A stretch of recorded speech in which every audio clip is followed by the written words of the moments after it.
In a world torn apart by a sudden zombie virus outbreak, very few humans managed to survive. The virus was so severe that even the newborns were infected at birth. Humanity stood on the edge of extinction. This story begins in a distant forest where a young boy named Mark lived with his father.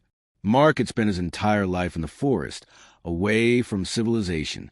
His father never allowed him to venture beyond the trees. He had no friends, no contact with the outside world, and he had grown up with only two beliefs.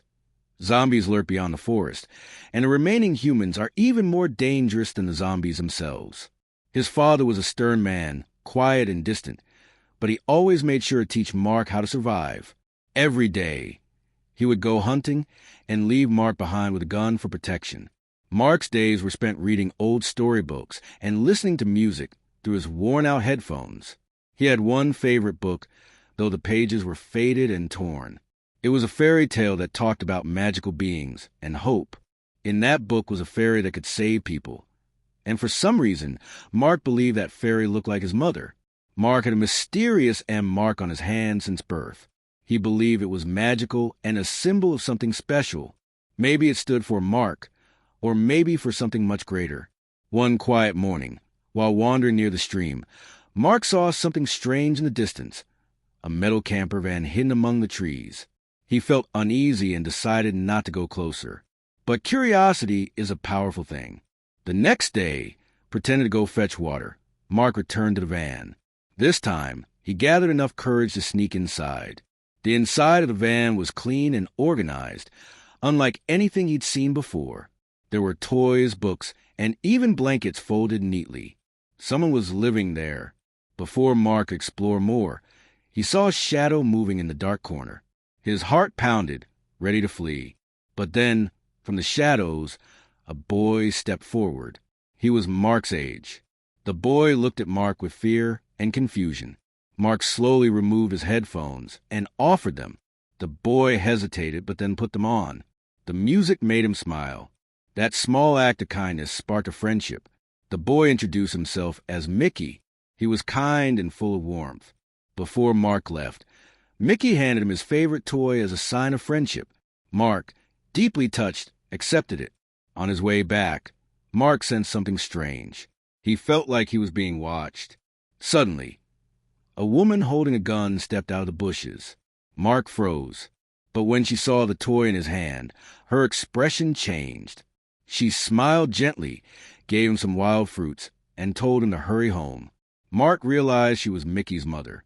Watching her hug Mickey later made Mark feel an unfamiliar emotion, jealousy. Back home, he carefully hid the toy, but he had forgotten to bring back water, which angered his father. Mark tried to hug him, but his father coldly pushed him away. Despite this, Mark couldn't get the kindness he saw in Mickey's mother. He kept visiting her, and her gentle words reminded him of a mother he never knew. One night, while having dinner, Mark gathered the courage to ask his father about his mother. His father stayed silent. Mark didn't ask again. Later that night, Mark peeked through the window and saw his father watching an old video alone. The next morning, like always, his father left to hunt. But soon after, Mark heard terrifying screams and gunshots echoing through the forest. His father rushed back and told him to hide. Mark obeyed and ran into the bushes. While hiding, he saw Mickey's mother injured and sitting near a tree. Then, to his horror, he saw his father approach her with a gun and shoot her. Mark was in shock. He had never seen such cruelty from his father. He ran back home and pretended to be asleep. When his father returned, he was angry and kept mumbling, "They're here." That night, as his father slept, Mark took the video camera. The recording showed happier times, of family, laughter, and love.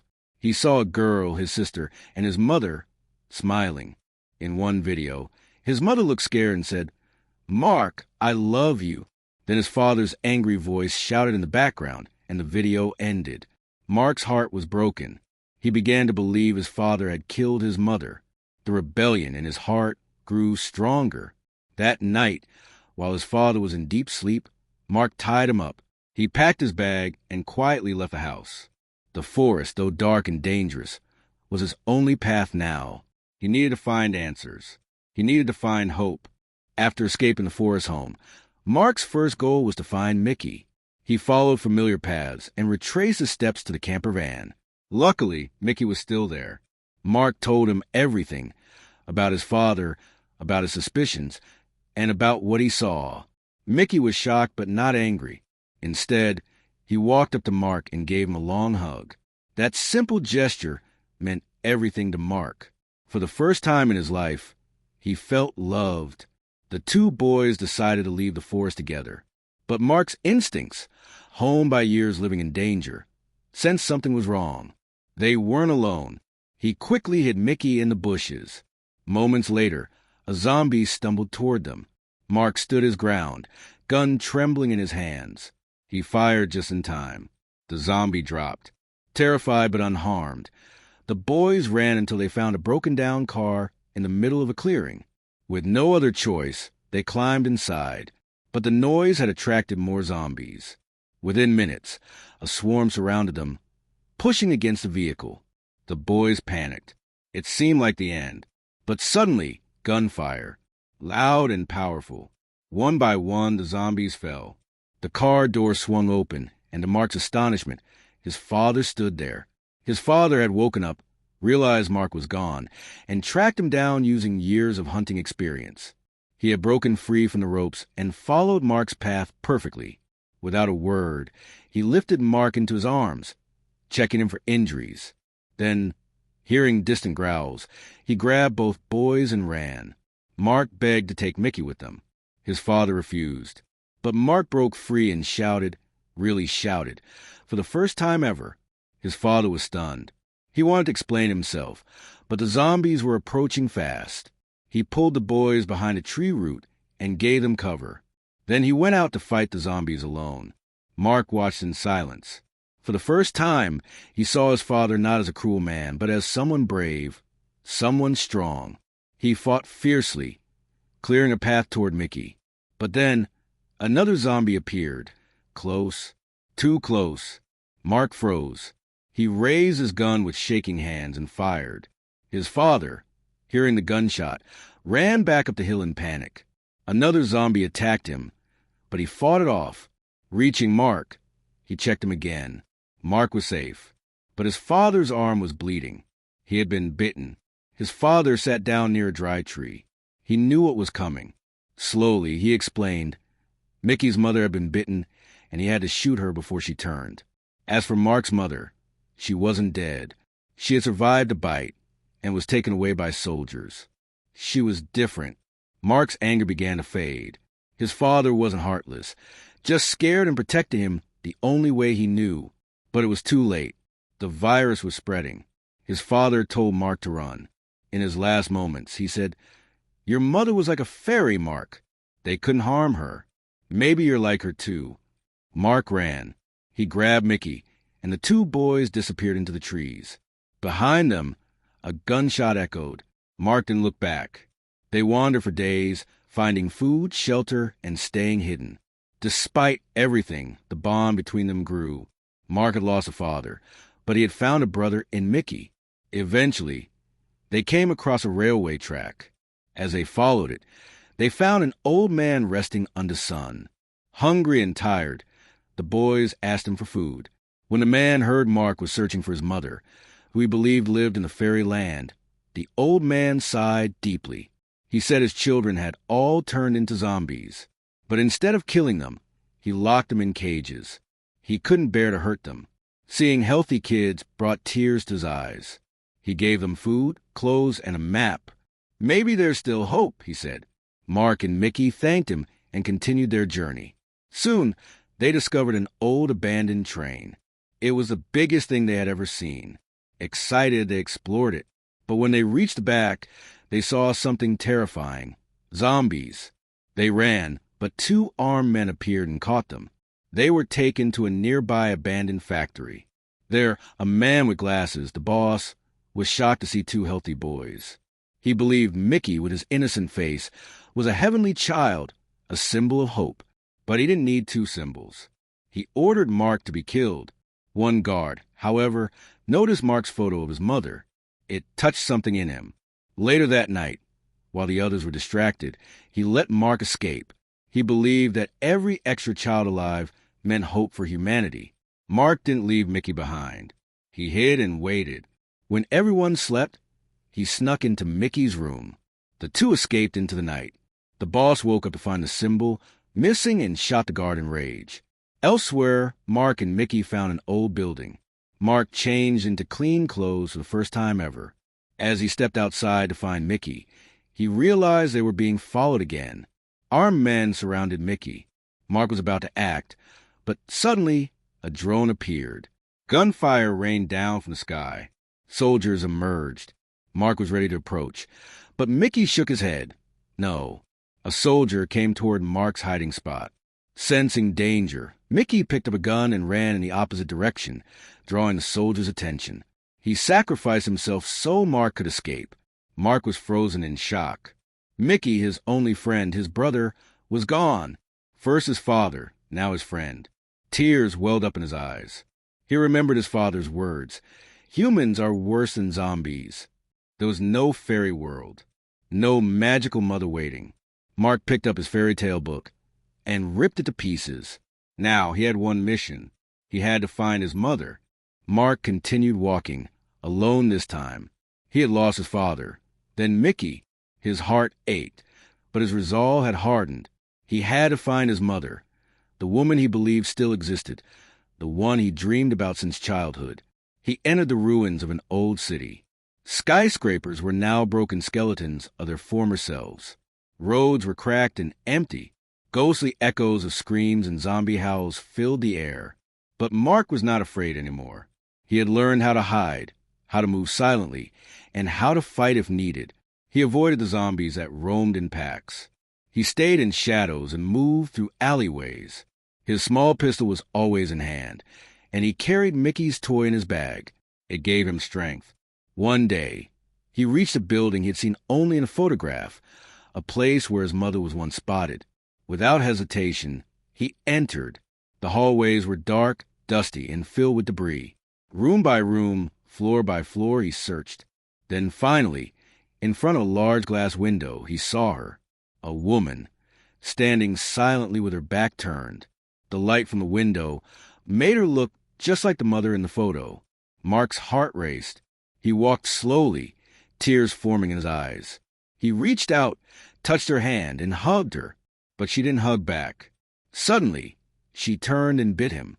Mark screamed and stumbled back. She wasn't his mother. She was a zombie. He locked the glass door and collapsed to the floor, sobbing. His last hope gone.